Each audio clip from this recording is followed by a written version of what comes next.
Sahabat Ekor NTT di mana saja berada, kesempatan kali ini sangat spesial karena saya kedatangan seorang sahabat baik, teman semasa SMP dulu di Boru, SMP Negeri 1 Bulangitang Boru. Dan dia sangat spesial tentunya, dan pastinya sahabat Ekor NTT mau tahu lebih jauh tentang sosok yang satu ini. Saya langsung menyapa saja, Emilia Justina Sabubribe. Apakah nama ini benar nih saya tanya ini? Benar sekali. Ya, benar sekali. Ini kan momen spesial sekali kita dua bertemu, dan saya sangat bersyukur sekali bahwa Asri datang ke Maumbere, dan kesempatan ini kita dua bertemu dan akan bicara banyak tentang dunia literasi, khususnya dalam tulis menulis. Ini sejak kapan nih Asri sendiri jatuh cinta dengan dunia tulis menulis ini? Kalau soal jatuh cinta dengan dunia kepenulisan sejak SMP, seperti yang Eto tahu, ya saya dulu sangat mencintai dunia kepenulisan, tetapi itu hanya masih awal, masih iseng-iseng. Saya benar-benar fokus ke dunia kepenulisan itu waktu tahun 2018. Ya, 2018 saya mulai menulis di situ. Tetapi saya masih mulai menulis dengan puisi, cerpen. Ya, terus di tahun 2019 baru saya mulai menulis novel. 2018 menulis puisi dengan cerpen? Ya, dengan beberapa artikel juga ya. Puisi artikel? Saya menulis artikel di Distraksi juga waktu tahun 2018. Itu kan saya bisa mendapat, di situ yang awalnya saya dapat penghasilan dari menulis artikel dengan puisi. Nah itu awalnya. Tahun 2019 baru saya menekuni dunia novel. Dia menarik Asri sampai menulis, masuk ke dunia tulis menulis untuk khusus untuk novel ini seperti apa itu? Kalau khusus novel, itu sebenarnya saya memulai itu karena terinspirasi dari kisah nyata. Dari kisah nyata, kisah pribadi saya. Kebetulan karena seperti yang itu tahu, saya kan orangnya pendiam, ya tidak banyak bicara. Jadi segalanya itu dipendam. Ya, segalanya dipendam. Jadi ketika ada pengalaman yang menyakitkan atau yang membahagiakan, saya kan pemalu, pendiam. Jadi segalanya saya tuangkan ke dalam tulisan, seperti itu. Jadi dari situ saya mulai mengembangkan pelan-pelan. Misalnya dulu tuh waktu pengalaman jatuh cinta, itu saya masih bisa buat puisi. Tetapi setelah saya menikah, ada pengalaman-pengalaman di dalam rumah tangga, ada suka, ada duka. Akhirnya dari situ saya bisa buat satu novel, itu novel perdananya. Apa itu novel perdananya? Judulnya Naluri Istri. Naluri Istri? Ya. Naluri Istri. Itu Asri menulis di platform digital?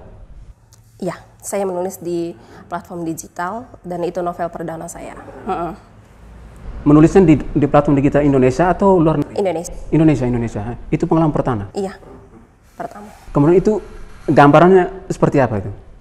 Novel Naluri Istri itu secara garis besarnya itu tentang kisah perselingkuhan, ada kesetiaan, cinta dengan satu lagi bagaimana kita belajar dari luka, belajar dari pengkhianatan.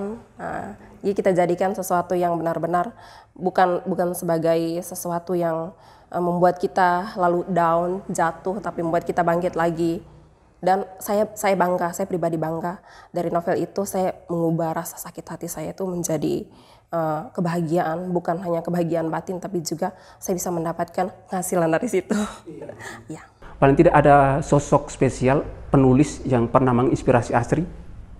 Saya kalau bicara soal sosok spesial penulis yang membuat saya terinspirasi, jujur tidak ada.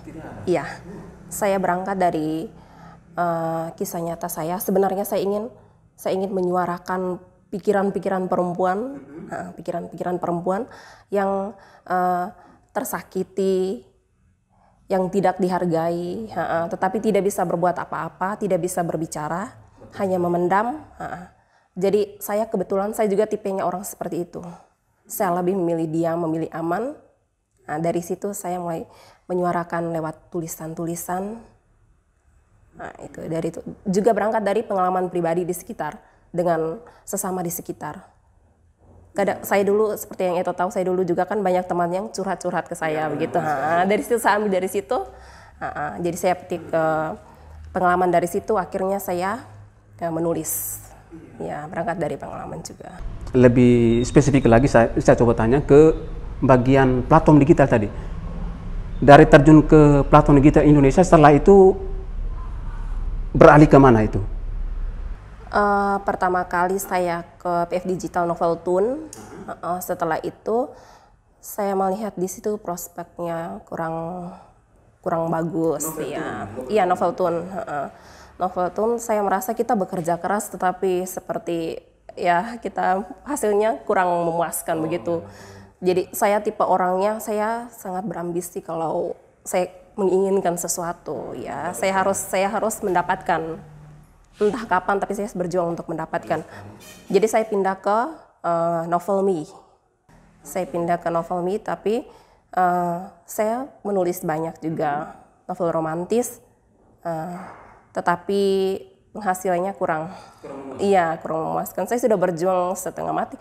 Saya bukan semata-mata menginginkan uang. Setidaknya pikiran saya harus menghargai pikiran saya harus memberi nutrisi kepada pikiran saya. Ya, jadi ketika saya menulis, saya dapat penghasilan. Hal pertama yang saya lakukan itu liburan atau saya refreshing. Itu Berarti setelah menyelesaikan satu tulisan, misalnya satu novel, hal kedua yang harus dilakukan adalah refresh otak begitu. Begitu. Saya sangat memanjakan otak saya. Kemudian dari situ masuk lagi ke apa nih Asri? Bergulat lagi dengan platform digital yang lain lagi, seperti apa itu? Dari Novel Me itu saya merasa juga masih kurang. Saya berjuang cari lagi platform yang betul-betul cocok dengan saya. Jadi saya beralih ke platform luar negeri. Platform luar negeri ini apa saja nih? Platform luar negeri yang Asri? Kalau yang pertama itu Good Novel. Kalau ya itu dari Singapura. Iya. Apa lagi? Vizo. Iya, Vizo. Vizo itu dari Kanada. Iya, saya nulis dua. Itu dua itu. Iya. Dia punya persyaratannya seperti maksudnya pengalaman Asri masuk ke situ itu apakah dengan persyaratan yang ketat atau bagaimana itu Asri? Kalau untuk platform digital luar negeri itu cukup ketat. Ya, cukup ketat karena kita harus kualitas karya kita tuh betul-betul dinilai ya. Dari kualitas karya kita, dari kita punya ketekunan. Jadi kan di situ kita menulis otomatis menulis dalam bahasa Inggris. Jadi semuanya pasti dinilai. Itu novel apa yang Asri masuk menulis dengan bahasa Inggris tadi? Itu novel, kalau itu genre fantasi, fantasi horor.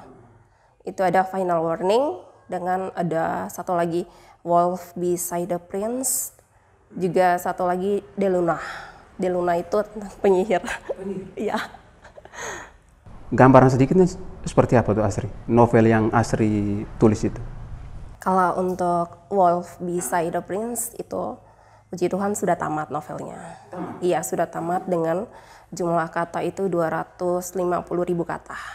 Itu di luar yang kita sebelum menulis itu kan kita ada kirim beberapa bab awal, itu yang nanti tidak akan diterbitkan.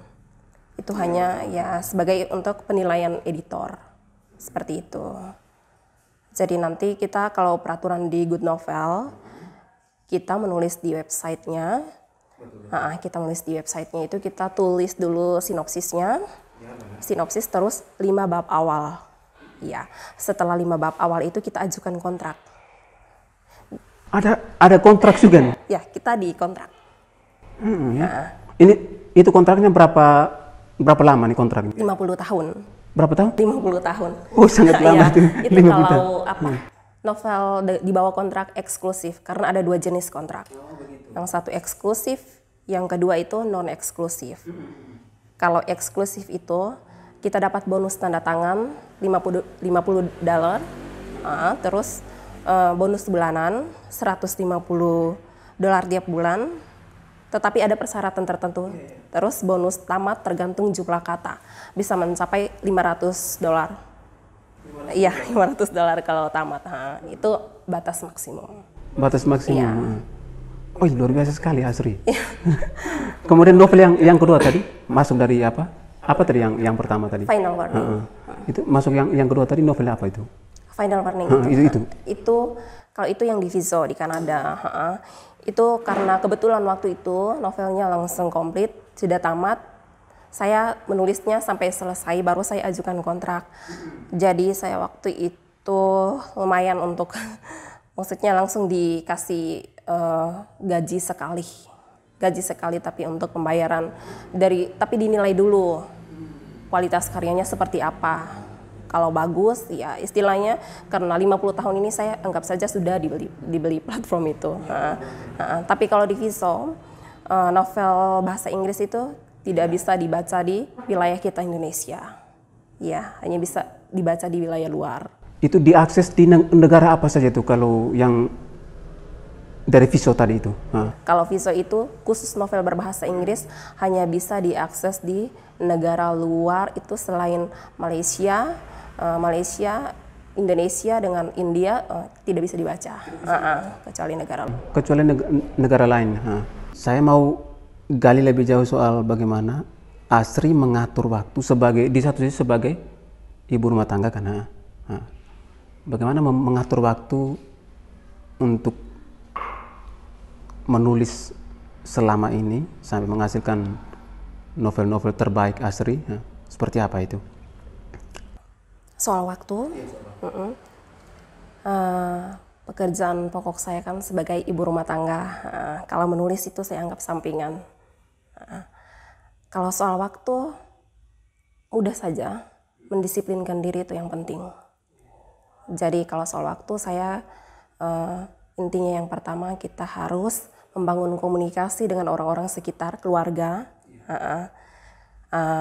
Kita harus memberi pemahaman tentang pekerjaan kita. Jadi saya selalu membangun komunikasi dengan suami, anak-anak, atau juga dengan orang tua, keluarga dekat tentang pekerjaan saya. Jadi puji Tuhan saya didukung dan semuanya mengerti. Jadi ketika semuanya sudah mengerti, di situ kita bisa bagi waktu dengan baik. Jadi saya yang pertama itu atur jadwal. Atur jadwal, dan yang kedua itu tentukan target. Jadi dari jam misalnya pagi saya menulis 2 jam, siang 2 jam, sore 2 jam, malam 2 jam. Ya, seperti itu. Satu hari itu kalau saya garap 3 novel, satu novel itu saya harus menulis 1000 kata satu hari. Satu hari 1000 kata, iya. Jadi kalau 3 novel berarti saya harus menulis 3000 kata. Dan beda waktu saat kita publish novelnya itu beda waktu. Waktu di luar negeri itu kan tidak sama dengan waktu kita di sini. Jadi betul-betul tag pada waktunya saya sudah harus publish nih. Karena kalau terlambat kita hanya dikasih libur 4 hari dalam 1 bulan. Jadi targetnya 1 bulan misalnya 50.000 kata. Terus kita liburnya, bolongnya hanya boleh 4 hari nih. Jadi sampai tanggal pas akhir bulan itu harus benar-benar sudah 50.000 kata yang sudah terupdate, sudah dipublish begitu. Tapi itu apakah ada punishment dari perusahaan itu? Kalau macam ketika tidak mencapai target? Iya. Itu apa tuh? Seperti apa dia? Tidak digaji. Tidak digaji? Meskipun kurang 1 kata tidak digaji. Wow. Iya. Kalau itu untuk platform luar ya, cukup disiplin. Sangat ketat sekali. Iya. Meskipun 49.000 sekian, hanya kurang 1 kata juga tidak bisa digaji. Ya, jadi harus betul-betul. Jadi kita ambil amannya, kita update-nya tuh lebih 100 kata, misalnya 50.000 100 sekian. Berarti tantangan itu apa saja Asri ya selama menulis di platform luar negeri ya? Itu tantangannya apa saja? Tantangan kalau menulis platform luar negeri itu, kalau dari pribadi itu rasa kadang bosan, kadang malas, karena kalau platform luar negeri kan kita menulis dalam bahasa Inggris. Jadi kita harus terus belajar. Kita tidak bisa samakan seperti platform Indonesia yang kita menulis mengalir begitu saja. Di luar negeri itu ketat. Ketika grammarnya salah ditegur editor, ketika bagian instrukturnya ada yang masih keliru ditegur, dan kita dikasih pelajaran lagi, kita harus setiap bulan kita belajar. Jadi seperti itu. Tantangannya itu saya lebih ke apa ya, di saat istilah keren dalam dunia kepenulisan kayak blog writer. Jadi tiba-tiba tuh bukan soal ide, tapi seperti rasa malas yang luar biasa yang tidak bisa meskipun sudah ada ide, tapi kita tidak bisa menyajikan begitu, tidak bisa menulis sama sekali. Itu tergantung mood juga. Tergantung mood juga. Berarti mood itu menentukan. Iya, mood itu juga berpengaruh besar. Tapi selama ini Asri sudah menghasilkan berapa novel dari proses kreatif menulis selama ini? 15 atau 16 novel. Tapi sahabat Koran DT, kita harus cari tahu lagi. Ini supaya mengakses tulisan Asri itu kita ceknya di apa nih Asri? Novel-novel saya itu bisa diakses di beberapa platform. Itu PF Digital Indonesia, juga PF Digital luar negeri. Yang pertama itu kalau di Noveltoon, judulnya Naluri Istri. Kalau di Vizo ada judul Boss Secret Love dengan Perempuan di Pulau Kematian. Ya, Perempuan di Pulau Kematian. Terus di Good Novel ada Wolf Beside the Prince dengan De Luna. Iya, De Luna. Waduh, luar biasa sekali. Itu salah satu novel yang mungkin selama ini dari perusahaan bersangkutan merekomendasikan sebagai novel populer. Itu apa saja? Beberapa novel itu? Satu apa itu? Iya, satu. Kebetulan kalau untuk promosi seperti itu spesial untuk novel yang sudah tamat. Ya, jadi satu itu Wolf Beside the Prince, itu fantasi horor. Fantasi horor itu yang sering dipromosikan sebagai novel yang most popular book. Juga dengan buku yang sangat direkomendasikan. Itu dia punya kisah apa itu? Itu tentang manusia serigala. Kebetulan genre seperti itu sangat diminati di luar negeri, ya. Bahkan ada kontesnya. Ya, manusia serigala mix horor dengan penyihir-penyihir gitu. Penyihir-penyihir ya, betul-betul. Semuanya saya campur. Kalau kita bicara tentang ini kan proses kreatif menulis ini kan berhubungan dengan literasi ya. Kita bicara literasi ini atau dunia kepenulisan ini, apa yang Asri pahami tentang dunia kepenulisan dewasa ini nih Kak? Kalau dunia kepenulisan, kalau menurut saya itu kita punya akses internet itu sudah sangat luar biasa. Kita di era sekarang, zaman sekarang ini, modern ini, semuanya tersedia, semuanya tinggal cek langsung. Tetapi generasi muda sekarang tuh banyak yang masih menyalahgunakan, masih keliru. Semuanya sudah tersedia dengan lengkap, tetapi kalau menurut saya pribadi dan pengalaman pribadi saya, yang harus betul-betul kita tumbuhkan itu tuh rasa ingin tahu. Kebanyakan sekarang itu kita lebih ke have fun, kita memanfaatkan smartphone untuk hanya sekedar have fun, hanya sekedar bermain sosmed seperti itu. Tetapi sebenarnya kalau kita telusuri, kita banyak mencari tahu, itu pasti kita menemukan sesuatu yang luar biasa sekali. Pengalaman pribadi saya kebetulan saya mulai terjun ke dunia kepenulisan ini waktu serius untuk menulis novel. Itu pertama saya dapat hadiah ulang tahun, dibelikan HP oleh suami. Dari situ saya berpikir, saya mau HP yang saya dapat ini berguna, betul-betul berguna. Jadi tidak hanya sekedar untuk telepon atau SMS, sekedar komunikasi, tidak. Saya tidak mau. Dari situ saya mulai berusaha, saya cari tahu di situ kan sudah ada tuh Google. Jadi kita bisa, saya di situ waktu yang saya ingat sekali itu saya mencari di Google itu yang pertama itu menulis untuk menghasilkan uang. Dari situ yang saya mulai ketemu, mulai terjun ke platform digital mulai dari situ.